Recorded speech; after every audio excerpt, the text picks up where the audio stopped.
CTET में time manage ना होना, सीटेट में क्वेश्चन सोल्व करना ना आना, सीटेट में कॉन्सेप्ट क्लियर ना होना, क्वेश्चन में ज़्यादा समय लगा देना, ये सबसे बड़े रीज़न है आपके फेल होने के। अब इन्हें कैसे सुधार सकते हो, आज की वीडियो इस पे रहेगी, और कैसे बिल्कुल बिना कोई पैसा खर्च करे सीटेट को पास कर सकते हो। Hello guys, welcome back to my YouTube channel EN learner. सही आप सब अच्छे होंगे। तो चलिए गाइज, आज की बेहतरीन वीडियो को स्टार्ट करेंगे। क्योंकि बेहतरीन वीडियो क्या है, क्योंकि आप इतने समय से पढ़ रहे हो, इतने अटेम्प्ट दे चुके हो, लेकिन कोई भी आपको गाइड नहीं कर रहा कि सीटेट को कैसे पास कर सकते हैं। तो चलिए, ये वीडियो आपकी गाइडेंस की रहेगी। तो जैसे कि मैंने बताया, आपका कभी भी सिलेबस पूरा नहीं होता। आपने 2-4 मैराथन देखी, उससे सारी चीजें करते हो, या आपने कोई एक बुक खरीद ली, किसी ने बता दिया ये बुक खरीद लो, हो जाएगा। क्यों होगा भाई? क्या पता उसने 2 साल अपने टीचिंग डिप्लोमा में बहुत अच्छे से पढ़ा हो, आपने नहीं पढ़ा, तो आप कैसे कर सकते हो? तो बहुत सारी चीजें तो किसी के बहकावे में आना बंद कर दो। सीटेट टफ एग्जाम नहीं है, लेकिन आप लोगों ने बना दिया इसे टफ एग्जाम। क्यों? सिलेबस से ना पढ़ना, बहुत सारी बुक खरीद लेना, ऐसा कंटेंट पढ़ना जो आपके काम का है नहीं, 12-12, 24-24 घंटे की मैराथन देखना, एक ही मैराथन देख के पेपर दे आना, इसके बाद क्वेश्चन सोल्व करने पे कभी ध्यान नहीं देते। प्रीवियस ईयर पेपर भी मैराथन से कर रहे हो, कभी खुद से सोल्व करना सीखा ही नहीं, और प्रीवियस ईयर पेपर रट रहे हो, कभी सोल्व करना सीखा है पेपर? कैसे होता सर? मैम ये तो हमें किसी ने सिखाया नहीं, और कोई सिखाएगा नहीं, क्योंकि सबको बेचने अपने पेड कोर्सेज। अगर वो आपको ऐसे वो कर देंगे तो पेड कोर्सेज कैसे बिकेंगे? और चाहे पेड कोर्सेज भी ना बेचने हो तो उनका काम कैसे चलेगा? तो देखो, सीटेट सच में टफ एग्जाम नहीं है, पहले तो ये बात मान लो। दूसरा, अगर आप अपने सिलेबस से पढ़ रहे हो, अब आपके मन में डाउट आता है मैम सिलेबस पता ही नहीं हमें ऑफिशियल सिलेबस क्या है। टेलीग्राम पे बिल्कुल फ्री हर एक चीज प्रोवाइड करा रखी है, टेलीग्राम पे चले जाना, सारे सिलेबस आपको मिल जाएंगे, सारे सब्जेक्ट के, ठीक है। दूसरा, जो आपके बैचेस चल रहे हैं ये बिल्कुल फ्री है, और आप 2 से 3 क्लास करके देखो, बिल्कुल फ्री है, कोई पेड कोर्सेज नहीं बेचा जा रहा। कहीं आप ये कहोगे मैम 2-3 क्लास करा के आप पेड कोर्सेज बेच रहे हो, बिल्कुल भी नहीं। आप क्लासेस देखो, उसके नीचे के कमेंट खुद चेक कर लेना, ठीक है। उसमें आपको प्रॉपर समझाया गया है, क्योंकि पेडागोजी आती है भाई। पेडागोजी कभी जीवन में पढ़ी ही नहीं, कभी 9th क्लास में पेडागोजी नाम का कोई सब्जेक्ट था नहीं था। कहीं आपने BA में पेडागोजी पढ़ी? नहीं पढ़ी भाई, आता ही नहीं है कहीं पेडागोजी। या आपने B.Ed PTC में ही तो पढ़ी है, तो जो चीज़ आपने कभी पढ़ी ही नहीं है वो कैसे इतनी जल्दी हो जाएगी?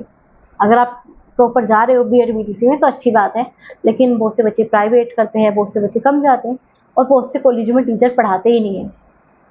तो सबसे पहले भाई पेडागोजी समझो, और पेडागोजी सच में बुक से नहीं आएगी, कोई अगर आपको समझा रहा है तो ही आएगी। तो पेडागोजी के यहाँ पर स्पेशल बैचेज है, बिल्कुल फ्री है। आपको यहाँ पर इस चैनल पर इतना कंटेंट मिल जाएगा, आप उसे अच्छे से करो। और लेकिन सिर्फ क्लासेस नहीं करनी, बिना नोट्स बनाए अगर क्लासेस कर रहे हो तो बेनिफिट 0 मिलेगा। अगर क्लास पढ़ के अपने नोट्स बना रहे हो तो आपको बेनिफिट 101% मिलेगा। और नोट्स बना के उसका रिवीजन करना, यही तरीका। और ये आप में से लगभग 80% बच्चे करते नहीं है, 80% करेंगे नहीं। मैंने कह दिया, आपने वीडियो देख ली, बिल्कुल नहीं मानोगे ना, ये सोचोगे अगला बंदा तो पता नहीं क्यों बता रहा है। तो नोट्स मेरे काम नहीं आने वाले, आपके काम आएंगे। मैंने प्रॉपर अपने नोट्स बनाए थे, अपना एक्सपीरियंस शेयर करती हूँ भाई। तो अपने नोट्स बना लो, पहली बार में हो जाएगा भाई। मैंने पहली बार में क्या, कोई इतना डिफिकल्ट है भी नहीं एग्जाम भाई।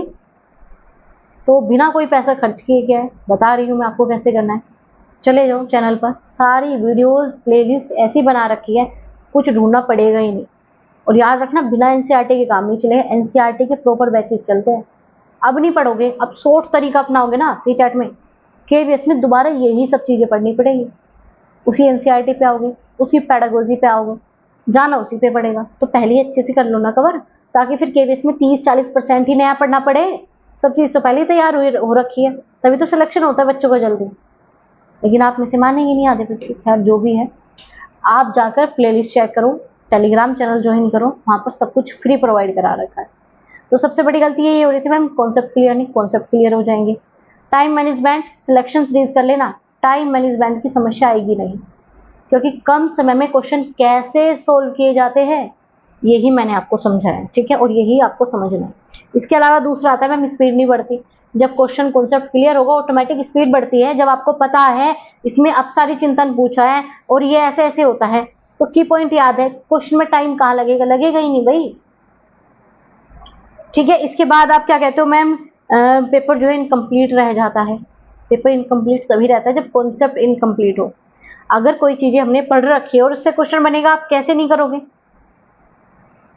अगर आपसे वो क्वेश्चन बन गया जो पढ़ा ही नहीं, उसमें समय लगता है भाई। तो इसी वजह से एनसीईआरटी पे पढ़ा रखा है, सब कुछ आपके सिलेबस के अकॉर्डिंग पढ़ा रखा है, ठीक है। इसके अलावा आप सभी कहते हो मैम सिलेबस नया पढ़ा रहे हो, अरे बिल्कुल न्यू अपडेटेड सिलेबस है जो आपके पेपर में आएगा, उसी को मद्देनजर रखते हुए आपको पढ़ाया जा रहा है, ठीक है। दूसरा मैम आप ये कहते हो कि मैम रिवीजन नहीं हो पाता, तो रिवीजन जो है आपको हमारी सिलेक्शन सीरीज में मिल जाएगा, सारे सब्जेक्ट की सिलेक्शन सीरीज होगी, बस आप देखो समझो, और कहीं कोई डाउट लगे, और सबसे ज़्यादा ज़रूरी होता है सीटेट में कोई बीच में आपको गाइड करता रहे, तो बस मैं वही भूमिका निभा रही हूँ। मैं एक आपको सिर्फ गाइडेंस दे रही हूँ, और अगर गाइडेंस मिल जाती है तो हमें पता रहता है बस हमें इस रास्ते पर चलना है। फिर जो आपके मन में आते हैं ना उछाल होते हैं कि नहीं हम तो ये भी वीडियो देख लेंगे, हम तो ये भी वीडियो देख लेंगे, क्यों देखना भाई?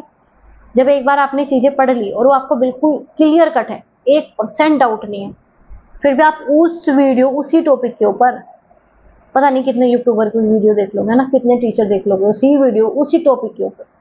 जब हमारा कोई टॉपिक क्लियर हो जाता है ना, तो हमें उसके ऊपर वीडियो नहीं देखनी होती, हमें उससे अपनी कॉपी में नोट डाउन करने होते हैं उसके की पॉइंट, और उससे रिवीजन कर लेना होता है 1 महीने या जब पेपर होता है उस टाइम पे रिवीजन कर लो, या वीक में एक दिन रख लो संडे का कि हाँ जो भी मैंने पूरे वीक पढ़ा वो संडे में रिवाइज करोगे। तो ये सिंपल सी चीज़ है सीटेट को पास करने के लिए, लेकिन क्या करें, है ना, वो डिफ़िकल्ट बन गई है। डिफ़िकल्ट सच में आपने बनाई है, चीज़ें बहुत सिंपल है। अगेन सिलेबस से बाहर चीज़ें नहीं होती। दूसरा पैटर्न आपको लगेगा टफ हो रहा है, टफ तभी लगता है जब कॉन्सेप्ट क्लियर ना हो, ठीक है। और टफ होगा भी भाई, क्यों नहीं होगा, जब वो आपसे 3 से 4 साल से वही पर्टिकुलर वही सिलेबस पूछ रहे हैं। अब मैं लगातार आपसे ABCD ही पूछूं, तो क्या मैं सिंपल ABCD पूछूंगी? मैं एक बार ऐसे भी पूछ सकती हूँ कि B से पहले बताओ क्या आता है, ऐसे भी पूछ सकती हूँ D से पहले क्या आता है, D के बाद में क्या आएगा, D से 4 कदम आगे बढ़ के क्या आएगा। आती तो आपको ABCD, अब आपको पूरी ABCD आती तो 4 कदम बढ़ के बता दो, तो यही तो होता है। अगर प्याजे आता है तो कैसे घुमा फिरा के पूछ ले, क्या दिक्कत है भाई? कुछ भी दिक्कत नहीं है। लेकिन हम मनुष्य हैं, हम एक जगह एक तो पहली बार टिकते नहीं है, सबसे बड़ी गलती मैम लिमिटेड रिसोर्सेज वही हमारे से फॉलो नहीं होते। हम तो 50 चैनल को सब्सक्राइब कर लिया, 50 के 50 पास कराएंगे आपको, बिल्कुल कराएंगे भाई। तो देखो मेरा काम था सिर्फ आपको गाइड करने का, तो ये छोटी सी प्यारी सी वीडियो आपकी गाइडेंस के ऊपर थी, क्योंकि सिलेबस पर्टिकुलर वो सारी चीज़ें आपको प्रीवियस क्लासेस में प्रीवियस वीडियोस में हमारी मिल जाएगी। डेली 6 बजे से हमारी क्लासेस चलती है, शाम की 6 बजे से, ठीक है। शाम की 6 बजे से क्लासेस चलती है और रात के 10:30 बजे तक क्लासेस चलती रहती है। मतलब बीच में आपके UGC नेट की भी क्लासेस होती है, तो 6 और 9 बजे सीटेट की क्लासेस और 7 बजे UGC नेट की क्लासेस होती है। तो भाई अपने दोस्तों को भी बता दो, है ना, थोड़ा सच्चाई से अवगत करा दो, है ना। अगर ऐसी सच्चाई जानना चाहते हो, और सबसे ज़रूरी बात, अगर आप चाहते हो हमें बीच बीच में गाइडेंस मिलती रहे बिना कोई पैसा खर्च करे, तो इस चैनल को सब्सक्राइब कर लो और उन दोस्तों के साथ भी भेज देना भाई, थोड़ा सा भला उनका भी हो जाए। तो शेयर करना मत भूलना, और वीडियो अच्छी लगी हो लाइक कर देना, और कमेंट करके बता देना ये कुछ थोड़ा सा खुला है या नहीं खुला, है ना, चीज़ें समझ में आई है या नहीं आई, कमेंट करके बता देना। आपका फीडबैक ही मुझे बताता है कि आपको चीज़ें समझ में आई या नहीं। और आपकी कोई डाउट हो, मैम ये डाउट हो जाता है, वो क्वेरीज है, तो लैंग्वेज या किसी भी चीज़ के ऊपर कोई डाउट हो तो कमेंट करके बता देना। चलो जी, मिलेंगे आपसे क्लासेस में बढ़िया बेहतरीन कंटेंट के साथ, कंटेंट वो जो आपके पेपर में आए।